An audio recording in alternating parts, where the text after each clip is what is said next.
Hello and welcome to the talkSPORT Goals Preview Show, brought to you by Final One Standing, new from William Hill, 18 plus, gambleaware.org. I'm Sam Ellard, and joining me to look ahead to all the Premier League games this weekend is a man I'm absolutely delighted to see, because when I see his face in his office at home, it means we are just a couple of days away from Premier League football. Lee Phelps. Look, England are through to the World Cup. Happy days, good stuff. It's all great. But I'm looking forward to some Premier League football, my friend. Yeah, absolutely. It's always good. It's always good when you had a good international break. Unfortunately, I've picked up a bit of a bug, but I'm going to power through this. So if I cough or I sneeze or I sniff during this, I do apologise. No, you are a hero, Lee. You are a hero. You are the hero this country needs and deserves. Absolutely. But yeah, I'm ready for it. Absolutely ready for it. Obviously, we've got Final One standing. We've still got that £500,000 game still running. Down to less than 8,000 now in that one. We've got the new £200,000 jackpot game ready to go, 3 p.m. Saturday as well, and it's Gold Weekend at William Hill, which means more offers, more value all weekend. So an epic boost on every Premier League game this weekend. Can't wait. I was talking to one of your colleagues the other day. His guest, Sam Norris, was game week 11, game week 12. So only a few weeks away, we could actually get the winner of the original jackpot from Final One standing. Yeah, I think we scoped that out as being the when it would end. It's hard to know, isn't it? Because this weekend, you look at the percentages of picks. You've got just over 20% going for Chelsea. We'll come on to that game in a second. Not a foregone conclusion, but you can understand why people go for it. Over 30% going for Sunderland. Again, we'll come on to it, but you wouldn't be that confident. 10% going for Palace. You've got 13% going for West Ham. So this weekend will be a big change, I think, in the overall standings. Good, should be fun, should be a good weekend. Let's get into the 10 games then, Lee. And you, hopefully, for our wonderful viewers watching on talkSPORT's YouTube channel and smart TVs, can pick out some nice, juicy markets that might interest people. Forest Chelsea then, Saturday, 12:30. Ange Postecoglou, still the Nottingham Forest manager. Forest have won just one of their last 8 Premier League meetings with Chelsea. And Forest have lost 4 of their last 5 Premier League games, failing to score in each defeat. Chelsea games have been fun this season. No size Premier League games this season have seen more goals than Chelsea's. Lee, is it hard to look past an away victory here, do you think? Yeah, I think it is. Chelsea are just a touch of odds on, 10-11. Forest 14-5, so very close to that 3-1 mark that I always go on about, but not quite there. The draw 13-5. As you say, Ange survived the international break. He is odds on to be the next Premier League manager to lose his job. He's lost 4 times to Chelsea as a manager, without obviously Chris Wood, who's injured. I think Chelsea are a little short. We don't know what we get with Chelsea week in, week out.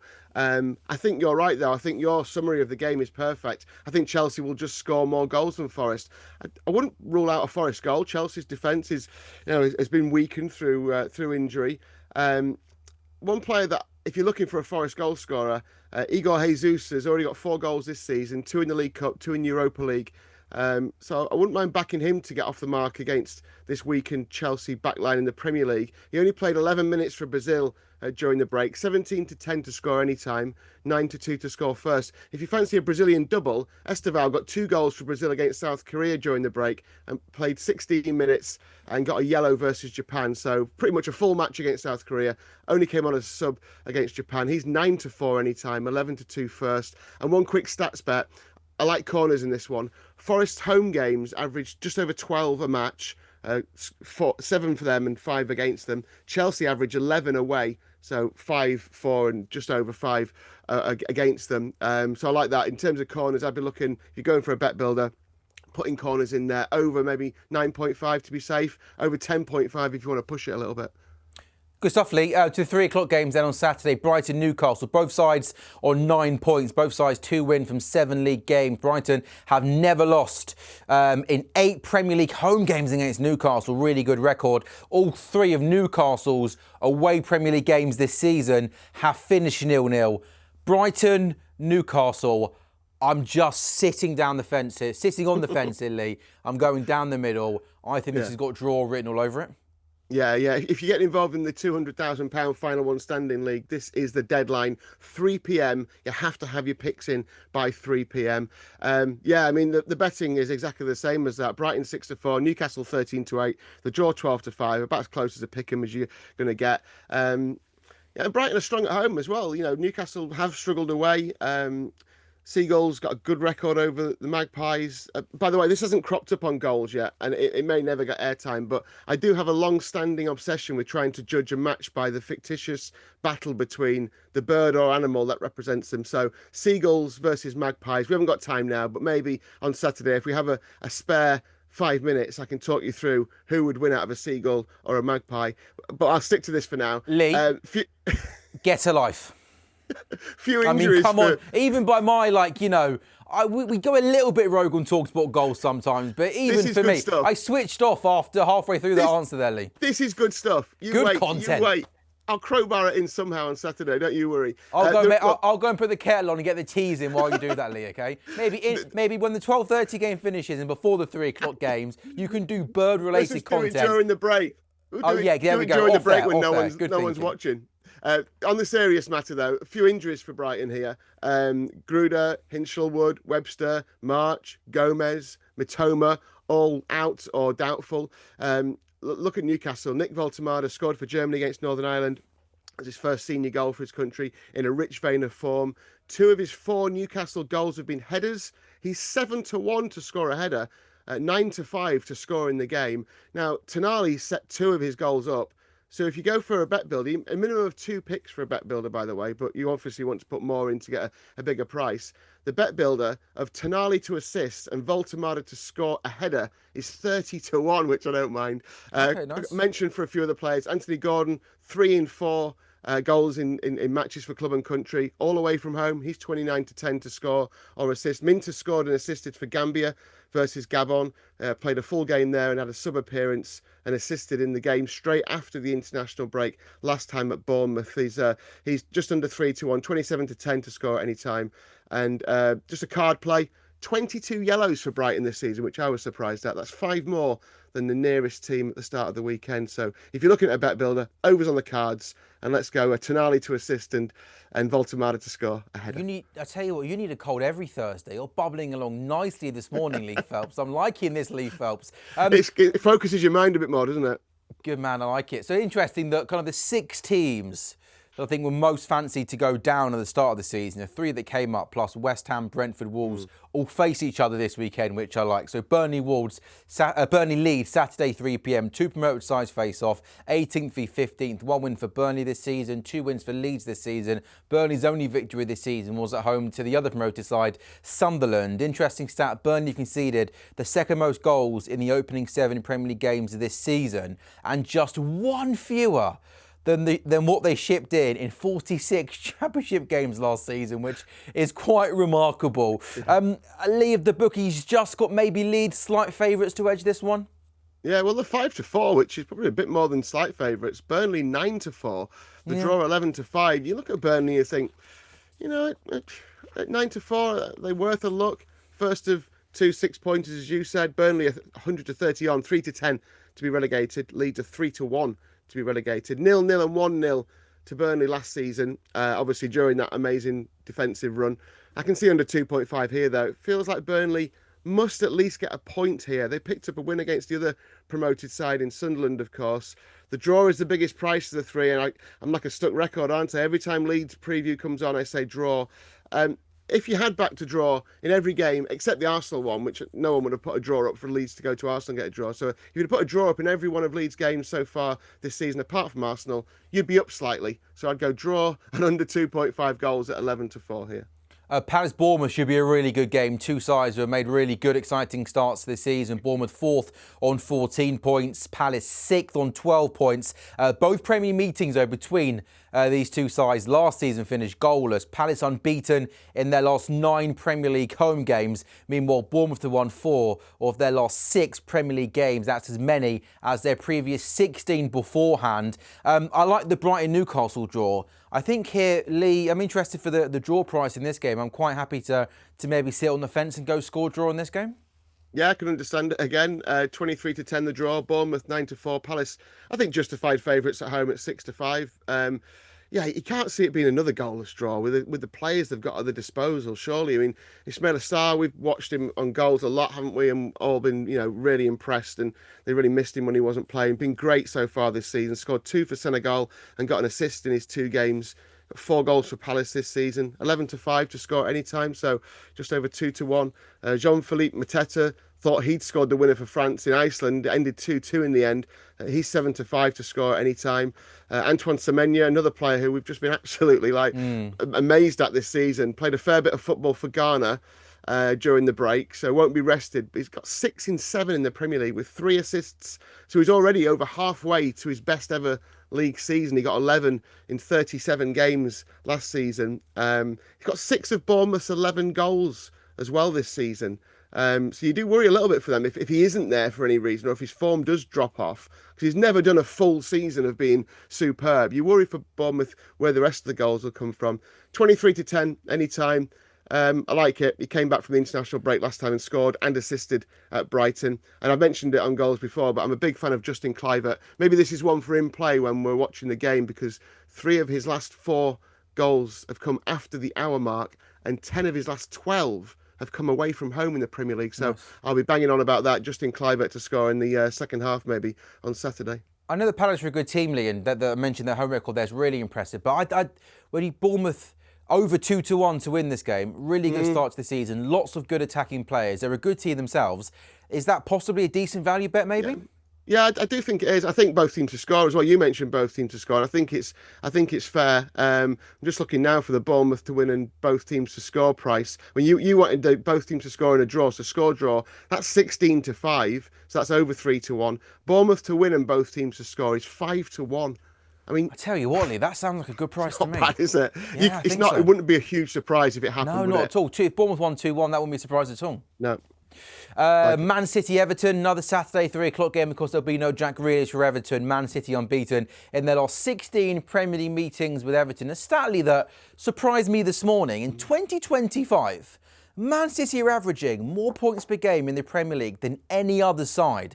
They are the league's top scorers this calendar year and have picked up the joint most wins, that's 16, level with Liverpool. Now, of course, last season for City felt like a disaster for them, but perhaps 2025 is going better for them than maybe, well, I certainly thought. And I guess in this game, they're going to be pretty short. What then would you recommend punters to maybe take a look at, Lee, with this game? Yeah, it's a hard one, isn't it? I mean, everything you just said, I agree with, by the way. I mean, I looked at this game and I thought, City at 2-5, Everton 13-2. That gives them a 13% chance of winning the game, according to the odds. The draw 18-5. I thought, they're a bit short. Then I looked at the record, and I looked at all the stats that you've just said. I was like, all right, maybe my eye test is failing me. Maybe what I'm watching isn't quite it's what I think cold it lead is. that's got you all frazzled, isn't it? Can't the 4-1 to win the Premier League now, by the way. Arsenal are odds on. Liverpool 11-4. So if Liverpool don't get a result and City do here, then they could be very close to each other in terms of Premier League. Liverpool are nearly 3-1 to win the Premier League. So it feels like a big price, doesn't it? It feels like a really an overreaction. Big price. I know it's been a bad week, but honestly, that's a massive price for Liverpool, surely? Yeah. It feels like it is, doesn't it? Absolutely. I think this is difficult because you can't look. City will go in ACCAs, absolutely. If you're using your ACCA boost this weekend, where you need 4 or more picks to get your boost activated, then City will be going in that, no doubt, absolutely. The record, as you mentioned, they haven't won at City since 2010. Moyes has lost on his last 8 visits to the Etihad. Obviously missing Jack Grealish, who's been probably their player of the season. Haaland got a hat-trick in the break, missed 2 penalties. His scoring record is getting silly now, even for him. He's got 4 in 4 against Everton. He's odds on to score here at 4-6. Haaland to score and City to win 1-0, 2-1 or 3-1 is 11-2. I'll look for who's going to set him up. I mean, it's not that easy. I mean, so many players have already set him up this season. But Foden to assist a goal is 7-2. I think I'd be looking at away from the. Obviously, use it as an ACCA play, no doubt. But I'd be looking away from Haaland, because I don't even think the value's there in the hat trick now. I think he's too short. 12-1 for a hat trick. If you scored a hat trick and you got 12-1. You'd be pretty happy with 12-1. It's possible, obviously, and you'll get impact sub on that as well. So if Haaland scores 2, they bring him off, and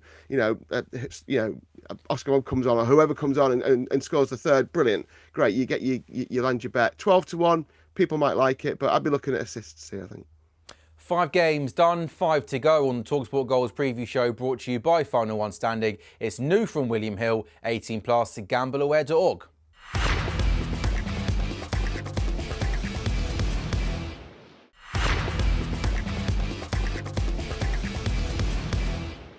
Yeah, this is the talkSPORT Goals preview show brought to you by Final One Standing. New from William Hill, 18 plus, gambleaware.org. It's Ellard and Lee Phelps taking you through the 10 Premier League games this weekend. We've done 5, we've got 5 more to go. We've got one more Saturday 3 o'clock game, Lee. It's Sunderland Wolves. Sunderland, of course, back in the top flight. Good start to the season, great start to the season. In fact, 9th in the table on 11 points. Wolves, after losing their first 5 league games, have drawn their last 2 in the league. Sunderland have earned 7 points in their 3 Premier League home games this season.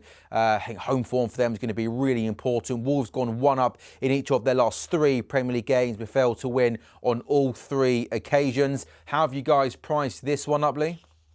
Sunderland 6-4, Wolves 2-1, the draw 2-1. In terms of relegation prices, by the way, Wolves 4-7, second favourites to be relegated. Sunderland 13-8. I mean, so still quite short given their good start to the season. Yeah, but I guess the thinking is that they'll eventually bottom out. They'll eventually fall back to type for a promoted team. But I think at the moment, 1-3, drawn 2, lost 2. I mean, Sunderland at 7-5 against this Wolves side I think it's just like a fair price. It's not often they're just going to go, right, that'll do. But I mean, what else? I mean, your point there about Wolves opening the scoring and getting pegged back might give you a reason to want to go Sunderland to win and both teams to score, which is 24-5, which is only a smidgen under 5-1 for Sunderland to win and both teams to score. I don't know if that's been a bit greedy, so I'll just go Sunderland 7-5. As we saw with Final One Standing, loads of people are going for Sunderland in the 500k Final One Standing game, so 7-5. Let's go for that.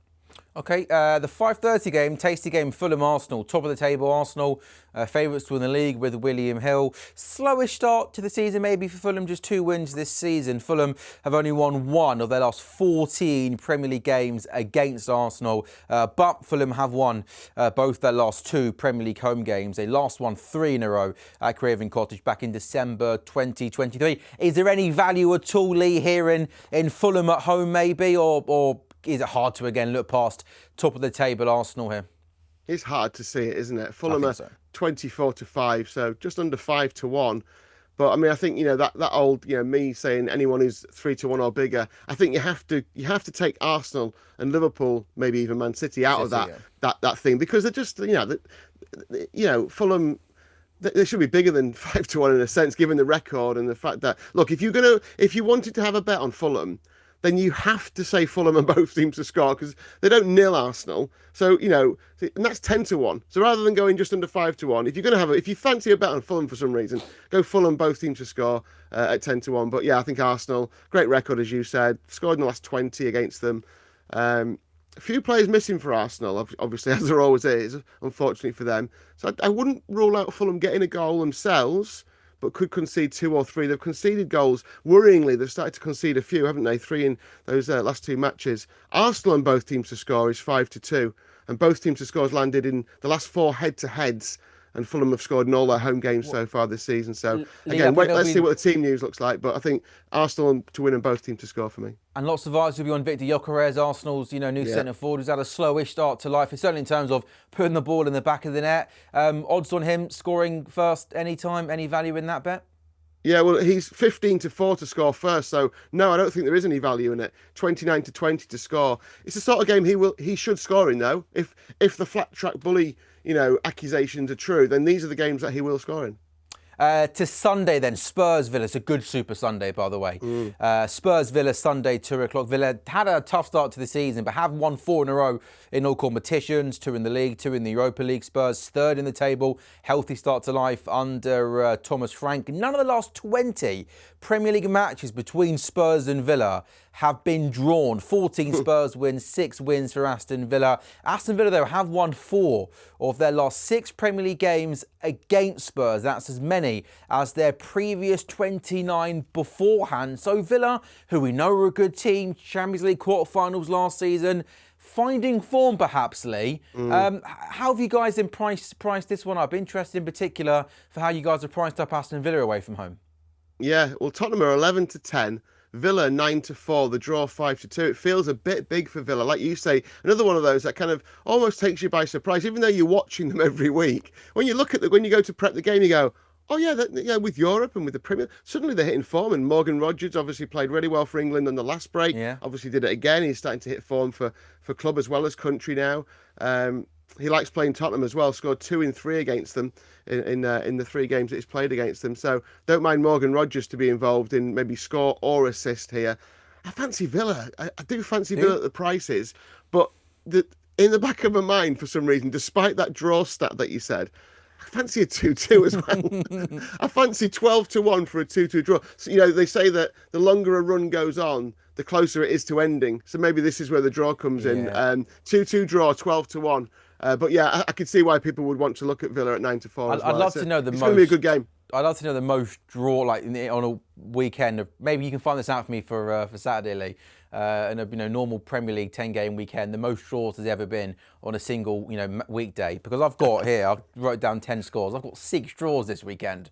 There's 6 draws. That's got to be some sort of record, no? 6 out of 10 games in Premier League. That would be a lot, wouldn't it? It'd be if there's that many, then that really will affect final one standing as well, won't it? Yeah, it might be over this Saturday, Lee.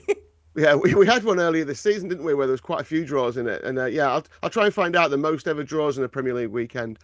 There we go. Good stuff. Good stuff. If you can shake off the cold, get that sorted for us, Lee. That would be good. So that's Sunday 2 o'clock, Sunday 4:30.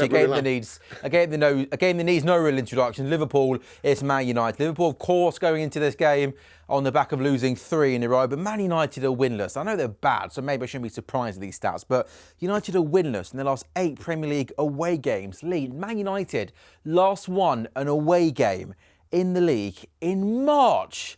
I mean, that's absolutely remarkable. So despite Liverpool going into the international break in pretty poor form, do you expect Liverpool to get back to winning ways here, Lee?